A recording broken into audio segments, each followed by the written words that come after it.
name is Dalia and I'm a member of NTU-UNSA Humanitarian Wing, and welcome to our short documentary series. The COVID-19 pandemic has brought about much inconvenience to all of us. But one such community that has been disproportionately affected is the low-wage migrant workers here in Singapore. There are some organizations that have reached out in providing aid to these migrant workers in this time of crisis. This semester, UNSA Humanitarian Wing focuses on serving this community, and we plan to take you with us through this journey.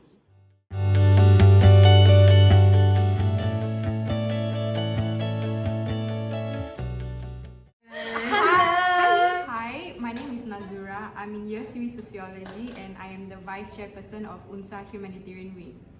Hello, I'm Minachi. I'm in Public Policy and Global Affairs Year 3 and I'm the Chairperson of UNSA Humanitarian Wing. Hi, I'm Richa. I'm from PPGA, Public Policy and Global Affairs Year 3 and I'm also the Vice Chair of Humanitarian Wing. The Humanitarian Wing is a club that's led by NTU students in Singapore, and we mainly focus on local issues as well as regional issues such as the Rohingya refugee crisis. This year we are focusing on the migrant worker issue in Singapore and their experiences and trying to create initiatives that make their situations better. COVID-19, we learned that the migrant workers community in Singapore are disproportionately affected by the pandemic. So we learned through the media as well as non-government organizations that due to their living conditions, they are more vulnerable to contracting the virus.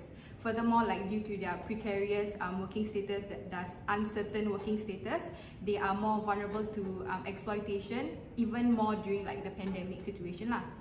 Hence, as a student organization, we believe to serve communities that are marginalized in our society. So this semester, we are focusing on the migrant workers community. We have both local and overseas projects. So each semester, our planning will actually have 4 phases.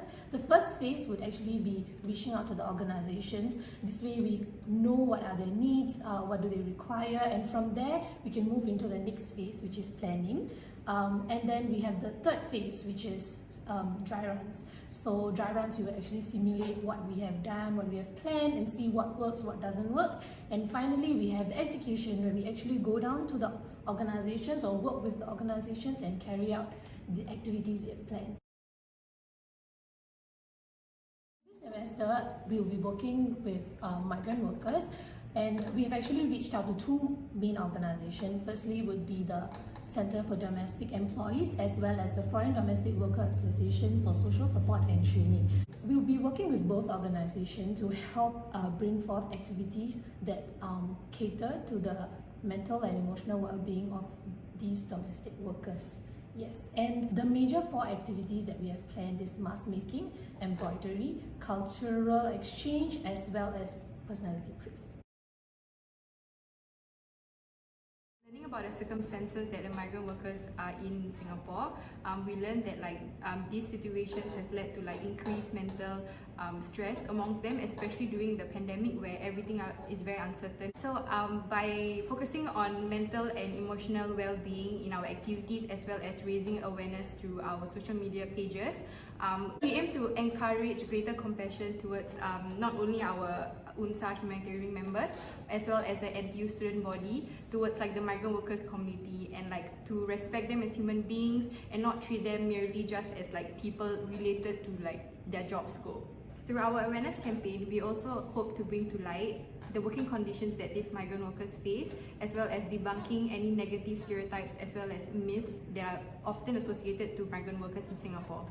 Migrant workers in Singapore are more than just their work, so we should be respectful towards them, empathetic as well as inclusive, so that they can feel welcome and appreciated as human beings in our society. Moving forward will be for our members to actually plan out and prepare the activities that they have in mind. They're going to have dry runs, they're going to have simulations, bring down materials, they're going to have full-blown like activities that enable them to test their ideas out, and then eventually they'll be able to have like the best activity that is suited for the needs of the migrant domestic workers that we will be working with. Furthermore, since these activities have a very sustainable angle towards them, it allows the participants, the migrant domestic workers, to be able to continue them in the future as well on their own, and this will allow them to actually be able to carry on with these activities whether they're in Singapore or even back at home. This will allow the participants to actually be able to relieve stress on their own and use the activities as an outlet for their mental and emotional well-being. Thank you, Nas, Mina, and Richa. And that's the end of our first episode. Next, we'll be looking at what our members are up to, so stay tuned.